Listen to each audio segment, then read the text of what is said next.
Hello everyone. जय हिंद सभी को। आज हम एक आर्टिकल पे डिस्कस करेंगे जो हिंदू में पब्लिश हुआ था 1 दिसंबर को।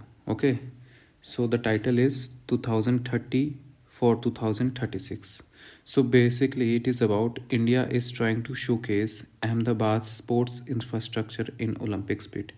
तो बेसिकली हो क्या रहा है, इंडिया ने जो बिड रखा है 2036 में ओलंपिक को होस्ट करने का, उसकी शुरुआत वो शोकेस करना चाहता है 2030 से। और वो भी किस सिटी को लेके, अहमदाबाद को as a sporting city host की तरह शोकेस करके।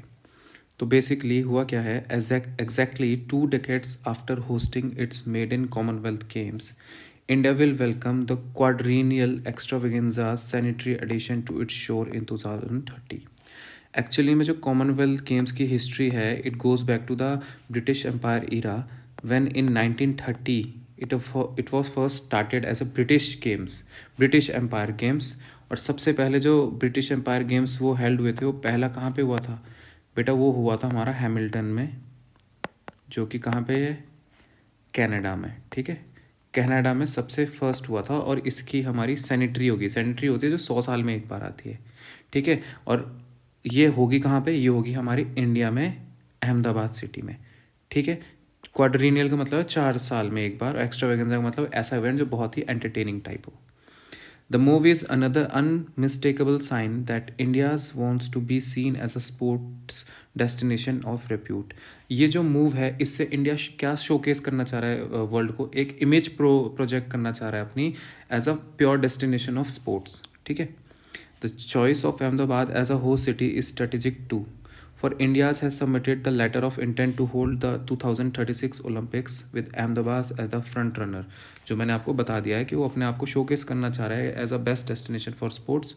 तो वो अहमदाबाद को एक फ्रंट रनर की तरह, सिटी की तरह रख रहा है। जैसे हमने 2010 में किसको रखा था कॉमनवेल्थ गेम्स में? दिल्ली को, है ना? वैसे वो इस बार अहमदाबाद को रखना चाह रहा है। However, while the Olympics retains its allure and grandeur, the Commonwealth Games has been beset with difficulties। अब वो ये बोल रहा है कि जो ओलंपिक है उसका जो चार्म है, जो एक तरीके का मतलब अलग ही इलेक्ट्रीफाइंग नेचर है, वो कॉमनवेल्थ के हिसाब से बहुत ही बड़ा है। ठीक है, और कॉमनवेल्थ उससे रिलेटेड इतना ज़्यादा मतलब सिग्निफिकेंट नहीं है। One signifying the imperial unity of British empire, the commonwealth is struggling for relevance in the post colonial world. अब हुआ क्या था, मैंने आपको बताया 1930 में स्टार्ट हुआ था, तो उस टाइम पे ब्रिटिश एम्पायर बहुत बड़ा था। तो जो इम्पोर्टेंस थी ना कॉमनवेल्थ गेम्स की, वो बहुत ज़्यादा थी। बट आज के जो टाइम पे पोस्ट कॉलोनियल वर्ल्ड है, कॉलोनियल वर्ल्ड के बाद जो अभी ये वाला वर्ल्ड है हमारा, इसमें जो कॉमनवेल्थ की जो इम्पोर्टेंस, जो रेलेवेंस है, जो सिग्निफिकेंस है, वो बहुत कम हो चुकी है। Successive host cities have drop out citing rising cost. अब हुआ क्या है, बहुत सारी ऐसी होस्ट सिटीज़ जो होस्ट करने वाली थी इस गेम्स को, उन्होंने अपने आप को ड्रॉप आउट कर लिया है। क्यों? क्योंकि इसकी जो कॉस्ट है वो बहुत ज़्यादा बढ़ गई। जैसे बर्मिंगम रिप्लेस डरबन। अब बेटा इन 2022, आपको पता है 22 जो कॉमनवेल्थ गेम्स है वो कहाँ हुए? बर्मिंगम में। Earlier it was hosted, schedule to host at Durban. ये डरबन कहाँ है आपका बेटा? साउथ अफ्रीका में। साउथ अफ्रीका में डिसाइड हुए थे ये होस्ट होना, बट इन्होंने ड्रॉप आउट करके क्या किया, बर्मिंगम ने इसे रिप्लेस किया। उसके बाद Glasgow has come to the rescue for 2026 after the Australian state of Victoria withdrew. अब क्या हुआ, 2026 में पहले कौन करने वाला था? स्टेट ऑफ विक्टोरिया करने वाला था ऑस्ट्रेलिया में, बट फिर किसने, अब कौन करेगा उसे? ग्लासगो, स्कॉटलैंड में। ठीक है, and Ahmedabad has stepped in for the Canadian province of Alberta. अब जो 2030 का है वो कौन करने वाला था? प्रोविंस है कौन सा? अल्बर्टा, कनाडा में। ठीक है, अब वो भी नहीं कर रहा, अब हम कौन कर रहे हैं? अब हम अहमदाबाद कर रहे हैं। ठीक है, not so long ago India itself was called to competition with the then Olympic association president Narendra Batra in 2019, calling it sub standard. अब जो हमारे 2019 में जो इंडियन ओलंपिक एसोसिएशन प्रेसिडेंट थे नरेंद्र बत्रा, उन्होंने क्या कहा कि जो ये कॉमनवेल्थ गेम्स है ना, ये बहुत सब स्टैंडर्ड्स के, सब स्टैंडर्ड्स मतलब लो लेवल के। क्यों? ऑल बी इट का मतलब होता है बेटा ऑल दो। ठीक है, ऑल दो एक कंजक्शन है। इन हिज पर्सनल कैपेसिटी, अपनी पर्सनल कैपेसिटी में उन्होंने क्या कहा, and strongly pitching for India's withdrawal. वो बोल रहे थे कि ये बहुत लो स्टैंडर्ड का है और इससे हमें इंडिया को बाहर निकल जाना चाहिए। Also, when in New Delhi conducted the games in 2010, there were allegations galore of large scale corruption and incompetence. अब जब हमने 2010 में इसे होस्ट किया था तो आपको पता है उस टाइम पे बहुत ज़्यादा इस पर एलिगेशन और करप्शन के चार्जेस लगे थे, और हमने बोला था जो एक लेवल होता है ना इसको वो करने का, बेंचमार्क होता है, वो उसके अकॉर्डिंग इनकम्पिटेंस हमें अयोग थे उसे होस्ट करने के लिए, ठीक है। फिर कहता है so what merit does India see now. अब क्या मेरिट देखता है इंडिया आगे। First, it is an important soft power medium. देखो ये जो स्पोर्टिंग इवेंट में इसमें बहुत सारे देश आते हैं, तो हम इसको कैसे शोकेस कर सकते हैं एज अ सॉफ्ट पावर, अपने वर्ल्ड को अपना पावर दिखाने के लिए भी, ठीक है। It is one of the soft power. Second, the nation sporting aspiration have grown many fold and though performances by its sports person have not kept pace. There is a genuine push toward diversifying on field excellence and going beyond just cricket. अब हो क्या रहा है, हमारा जो देश है उसमें सबसे ज़्यादा जो फोकस किया जाता है वो किस पे जाता है, क्रिकेट पे। अब हम क्या करना चाह रहे हैं, और ज़्यादा जो होराइजन है उसे हम मतलब लाना चाह रहे हैं चीज़ों में, जैसे और जो स्पोर्ट्स हैं हम उनको भी आगे करना चाह रहे हैं, जिससे सिर्फ इंडिया को as a cricket playing nation ना देखा जाए, ठीक है। हम और चीज़ों में भी आगे जाएं ताकि हम जो और बड़े बड़े इवेंट्स हैं जैसे ओलंपिक्स है, कॉमनवेल्थ है, एशियन गेम्स है, वो भी हम इंडिया में करा सकें, ठीक है। और जो वर्ल्ड का एक पर्सपेक्टिव है इंडिया को लेके वो चेंज हो। India has world-class heroes such as double Olympic medalist javelin thrower Neeraj Chopra to showcase। अब हमारे पास क्या है, double Olympic medal Neeraj Chopra है, और कौन कौन है, हमारे सुशील कुमार है, उनके पास भी डबल ओलंपिक मेडल है ना। उसके बाद हमारे कौन है, योगेश्वर दत्त है ना। इन सब के पास क्या है, डबल डबल ओलंपिक मेडल है। India and there is a hope that big tickets event when held in one's backyard can inspire a generation. और ऐसा होता है कि जब बिग टिकट इवेंट्स, जो ये बड़े इवेंट्स होते हैं, जब हमारे यहाँ पे होते हैं ना, या हमारे सिटीज़ या हमारे इंडिया में, तो ये क्या करते हैं, जो जनरेशन है, जो लोग देखने आते हैं या जो लोग इसमें इंडल्ज होते हैं, उन्हें भी इंस्पायर करते हैं कि हम भी अच्छा करें और अच्छा मेडल लेके आएँ देश के लिए। There is the infrastructural upliftment they can trigger, helping not just the athlete but also the public at large.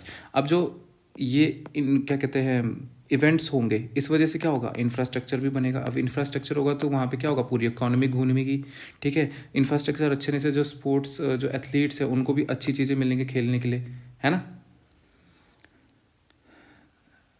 ठीक है। But there is a potential pitfalls too. अब इसमें क्या हो सकता है, पिटफॉल्स मतलब कुछ रिस्क भी हो सकते हैं। कैसे, in sporting terms the Commonwealth Games standards diminished. अब वही मैंने जो कहा आपको, जो कॉमनवेल्थ गेम्स के जो स्टैंडर्ड्स है वो लो हो चुके हैं। कैसे, Glasgow 2026 will feature just 10 disciplines and though such as badminton, hockey, shooting, cricket have been exercised. अब हुआ क्या है, जो 2026 में ग्लासगो में होगा जो कॉमनवेल्थ गेम्स, उसमें सिर्फ 10 डिसिप्लिन्स खेलेंगे, जिसमें 10 डिसिप्लिन स्पोर्टिंग इवेंट्स होंगे, जैसे बैडमिंटन, हॉकी, शूटिंग, क्रिकेट वगैरह, ठीक है। There are very few sports that match up to international standard. बहुत ऐसे कम स्पोर्ट्स हैं जो इंटरनेशनल स्टैंडर्ड्स है ना, जहाँ पे बहुत बड़े बड़े एथलीट आते हैं वो उसको मैच कर सकते हैं।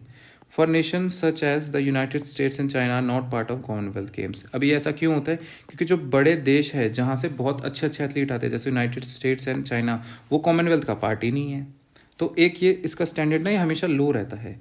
इंडिया हैज़ वॉन, अब देखो ये पता कैसे चलता है, India has won 61, 66, 64 and 101 medals in the last 4 edition. जो लास्ट 4 एडिशन हुए हैं कॉमनवेल्थ गेम्स के, वेदर इट इज़ 2022, 2018, 2012 और 2014 एंड 2010, इसमें जो मेडल टैली है ये हमारी ये है, ठीक है,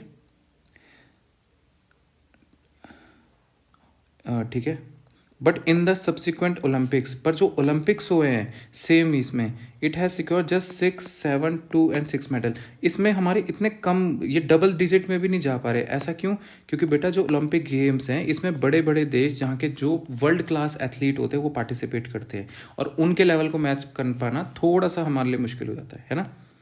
India also has an escalating problem with doping. अब डोपिंग आपको पता है, डोपिंग चार्जेस भी बहुत ज़्यादा लग जाते हैं लोगों पे, है ना, कि इसने डोप करके कुछ ऐसे अनवांटेड कुछ सप्लीमेंट्स या कुछ ऐसे इंजेक्शन लिए होते हैं जिस वजह से क्या होता है, टेस्टोस्टेरोन लेवल पर बढ़ जाता है और उसको बैन कर देते हैं एथलीट को, ठीक है। Which can mars its standing left uncontrolled. The financial outlay for Commonwealth games should be kept in mind too for cost and prohibitive.